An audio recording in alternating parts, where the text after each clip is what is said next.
the best affordable alternatives to expensive sneakers. And let's just go ahead and get straight into it because I don't want to talk too much. I bought all of the best affordable alternatives to expensive sneakers to... What is these boots? I bought all of the best I saw these affordable boots in the first alternatives 5 to seconds and I was expensive... like, what are these? Are those Crocs, y'all? Does that say Crocs? sneakers to find out Crocs. if they're actually any Ooh, good. And as we those go Travis through each Scotts, one, I I'm think going to they're rate it on a Phantoms, scale so of not 1 right. to 10. 10 I being wanted those save shoes your money, too. the affordable one is better, and 1 being is, well, it's just not good enough. Kicking us off, we have the Nike City sneaker as an affordable alternative to the Tom Sachs general purpose shoe. Visually, I'd say these two are practically identical. The Nike City only recently released, and according to Nike's description of them on their website, they say... I like that bag. If that bag come with it, that's kind of dope. I'm not gonna lie, it looks like a bag at least. But they kind of do look similar, and I wonder if they come with different colorways too. They gotta have different colorways for sure. It's built for the rugged terrain of the city. It's durable and built to last, which sounds pretty familiar to the Tom Sachs general purpose sneaker. I mean, literally in the name, general purpose, that's what that one was built for. Now, the unfortunate thing about the general purpose sneaker from the Tom Sachs collaboration is that it no longer exists. It might in the future. Nike just announced that they are going to be partnering with Tom Sachs that again, resale but this must be comes going after crazy. the very controversial ending of the collaboration because of all of the allegations against Tom Sachs. So we're gonna have to wait and see how What happened to Tom Sachs, yo? What happened? I'm so under the loop. What happened? Y'all go ahead and comment down below if y'all know, but I'm trying to really see what happened. I don't even know who Tom Sachs is, but I've heard of his name quite some times in these sneaker videos. So y'all let me know. Put me on game. Either way, the Nike City sneaker retails for just $100. And when it comes to the general purpose shoe for Tom Sachs, well, some are more expensive than others. You only really have 3 different colorways to choose from. Those are the only 3 that released. Generally speaking, for the original colorway, you're looking at anywhere between $250 and $300 for that pair on the aftermarket. The Nike City has a ton of different colorways to choose from, and I assume they're only going to have more and more as time goes on. On foot, both of these shoes feel very, very similar because I guess they were designed almost as a replacement to the general purpose shoe. Somehow they're a lot more comfortable than you would imagine this pair of shoes just based off of the looks. They both have an extremely rugged outsole built to last and are covered in suede and nylon overlays for the upper. Overall, what is this bag used for? I don't know why I'm so intrigued about this bag right here, but is it for a sneaker? Because I'm trying to look at it, like, can you really fit both of your sneakers in this one thing? Or is it for one? In suede and nylon overlays for the upper. Overall, with how close the Nike City shoe is to the general purpose shoe, and with the sheer amount of colorway options that you have with the Nike City, not to mention the fact that they're just $100, I'm giving the Nike City a 10 out of 10. I'd buy these over the Tom Sachs. But next up, we have a sneaker. Now, I ain't gonna lie, the one thing about Elliot Page, y'all, because I've reacted to multiple videos about him, he does not cap. This is straight authentic. So I would definitely take his advice. I'm not gonna lie. I feel like he has really good insight. He's been in the game for years now, so I'm not gonna lie. He got some really good insight. That's why I really watch his videos a lot. The at-home version of a pair of Travis Scott's. This is the Nike Killshot 2 that retails for just $90. Oh, he's gonna see these replacements to the Travis Scott lows, huh? $1,000 Jordan 1 Travis Scott Black Phantom. This one might take a little bit more squinting to really make them look identical, but they are definitely very similar. And I bet from afar, if you see someone wearing these things, you might second guess and think they are actually Travis Scott's. Now, but I ain't gonna lie.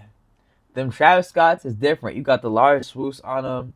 Same color. I get when you put it down. This is definitely a good similar comparison for sure. But them Travis Scotts, them is one of the ones. As one-to-one as the Tom Sachs and the Nike City because, well, for one, you're getting much more inferior materials on the Killshot 2. This is entirely made of a very synthetic-feeling leather material. Kind of reminds me a lot of the Nike Panda Dunk. Travis Scott's, on the other hand, are made with very premium suede all over the upper. But visually, the all-black base color with the white stitching moving across the entire upper definitely makes them look very, very similar, bar the reverse swoosh, of course. They also surprisingly feel pretty similar on foot. Again, these are 2 very retro styles of Nike and Jordan brand products. The Jordan ones definitely have a little bit more cushion thanks to the air zoom units underneath or built into the midsole. These are pretty flat and just have a solid rubber outsole. I actually think that these are a pretty good alternative just because of how ridiculously expensive those Travis Scott sneakers are. Spending $1,000 on sneakers is something I could never really recommend, but it's not like you're going to be fooling anybody wearing these things to make them think that you're wearing Travis Travis Scott sneakers. Like the colorway of the Black Phantoms and you're a fan of the retro style, I think these are a good option. I'm giving them a 7 out of 10. But let's stay with Travis Scott for a minute, because this is definitely not the first time Jordan Brand has tried to make a pair of shoes look We're in verse head to toe, feeling good to be a guy. We ain't sleeping on the couch, we're just resting our eyes. exactly like a super hyped up sneaker. And this time they did it with the Nike SB Force 58. It retails for just $80 and is an affordable alternative to the insanely expensive $2,000 Travis Scott Jordan 1 Low reverse Oh, I see mocha. the resemblance. Now this one's pretty interesting because this SB Force is cheaper than the Killshot 2, but it does have better materials. It comes with suede all over the upper, which actually feels quite nice. That is like and comparing them directly to the Travis Scotts, you can see why people now that you put them together, it kind of don't look the same. When you kind of put them together, it's kind of like, you're pushing it. But I definitely see the vision. The vision is there for sure. But them Travis's is different, man. To the Travis, I wonder, does Travis Scott design the shoes by himself, or does he have like a design team and they design it for him? I would like to understand like how that whole process goes. Maybe we'll do like a video like that in the future. Y'all go ahead and comment that down below if you guys want like a design process of how a sneaker is made by all these different famous people.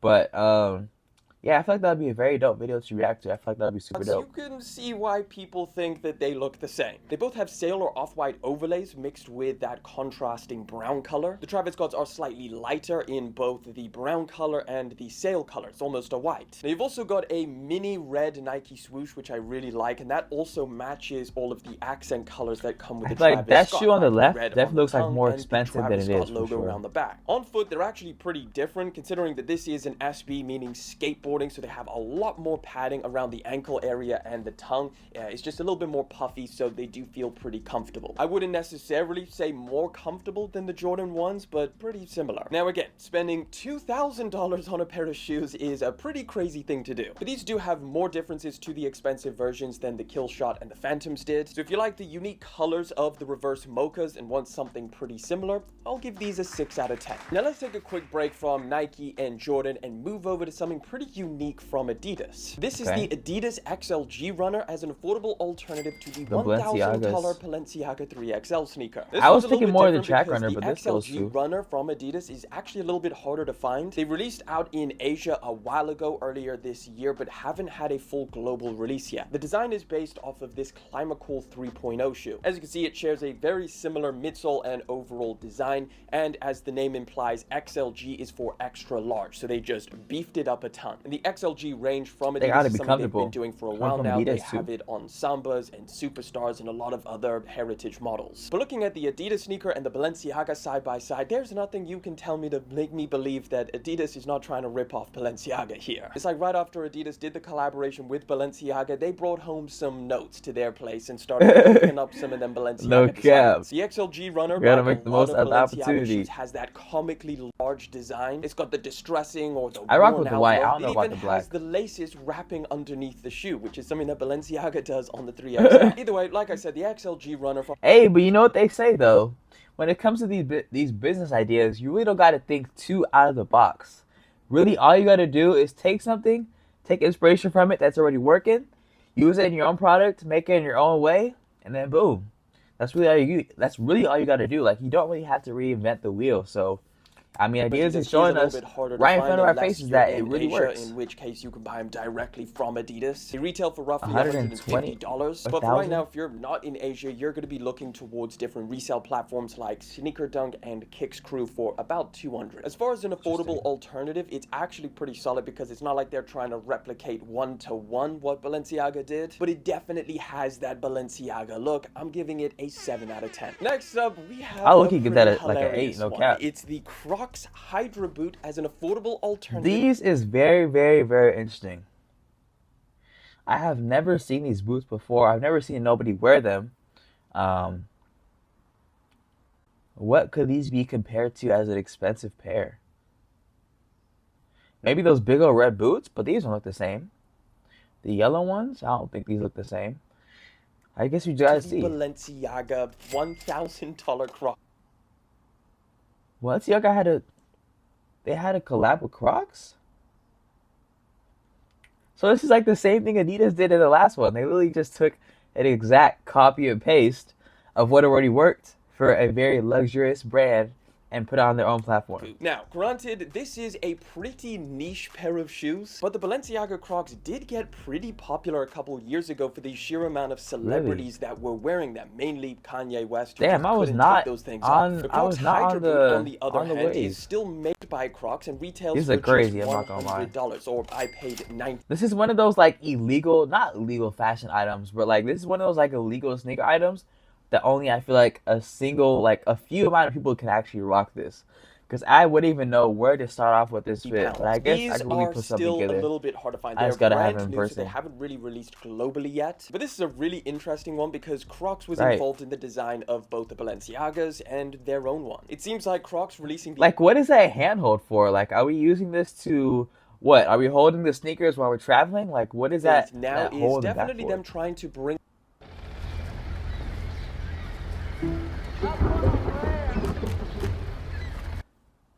Wait, next weekend?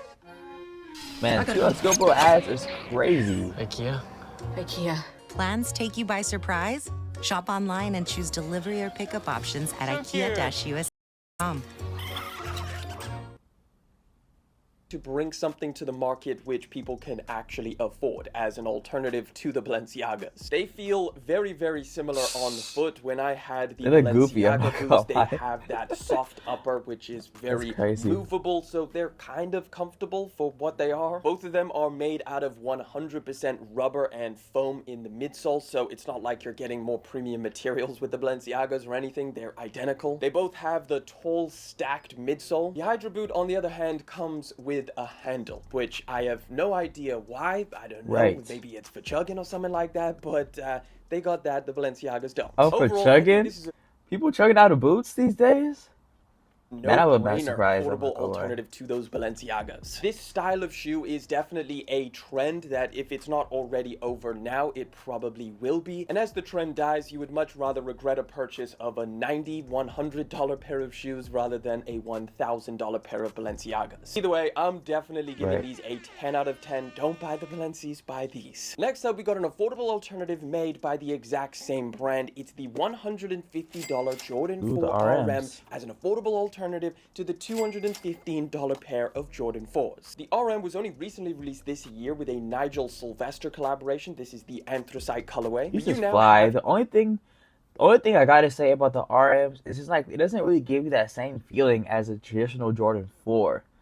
Like when I think about a 4, I want a 4 that has a nice like high top. I don't know if it's considered high top or like a mid, but I love like the high profile to it. I love the overall build. It has the same build, but I just think it's that overall high top look and just how it looks when you wear some shorts, or just things that are just like of that nature, of that length.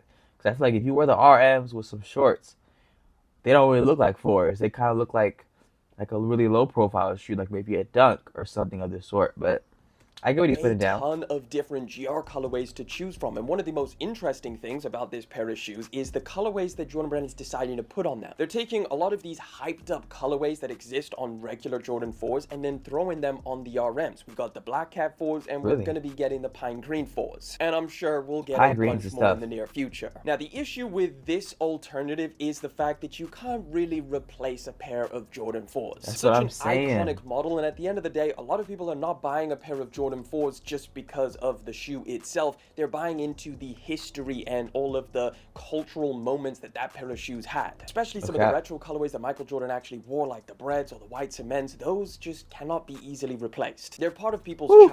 And y'all, quick little update for the channel. I am copping the White Cements very, very soon. They're going to be dropping in my local Foot Locker within the next week or two. So hit that subscribe and notification bell if you want to see that review, y'all. We're going to be doing reviews and other things of that nature. So stay tuned with the channel and make sure you stay tapped in.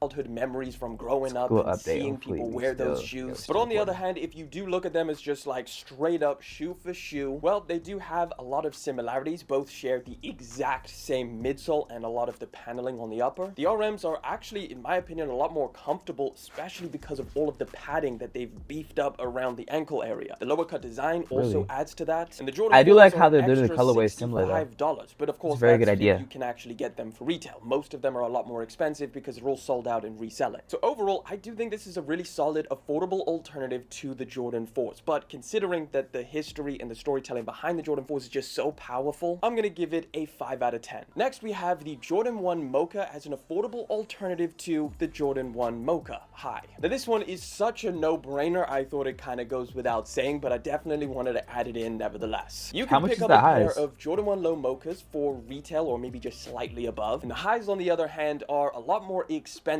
But not only that, because they released in 2020 and infamously became one of the most faked sneakers on the planet, there's a lot of fakes swirling the market. So they're a lot harder to buy a real pair of. Now, the Wow. lows are literally identical in every single way. The materials, the feel of them. highs they're hit different, though, obviously I'm a not gonna Jordan lie. 1. Everything except for obviously the height. And maybe when it comes to your dating profile, taller equals better, but not here. Here, short kings have won. I can't honestly really think of any reason why you would go out and buy the highs over the lows unless you're a die-hard Jordan 1 high fan. So for that, I'm giving the Mocha lows a solid 10 out of 10. But there you have it, guys. Let me know what you think down in the comment section. I'm not gonna lie, very, very great video.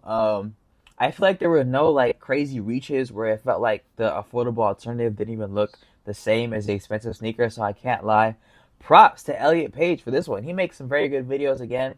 So if you guys do want to tap in with his channel, make sure to check out the link in the description. But yeah, I would say my best all affordable alternative probably would have to be either the RM or maybe the Kill Shot. I'm not gonna lie, the Kill Shot was a pretty good alternative. Even the Balenciaga one. I'm not gonna lie, y'all. I liked all the alternatives he had here. But with that being said, you guys let me know what your favorite alternative was to the expensive sneaker. Go ahead and comment that down below. And also let us know if you're gonna go ahead and cop. But with that being said, on my channel, I do have a lot of videos where I have a lot of sneaker inspo on some maybe some budget options, which you maybe are looking into. I definitely recommend it if you are looking into budget options, even if you're not too. So if you want to check out some extra sneaker inspo, go ahead and click the video right here, and I'll see you in that one.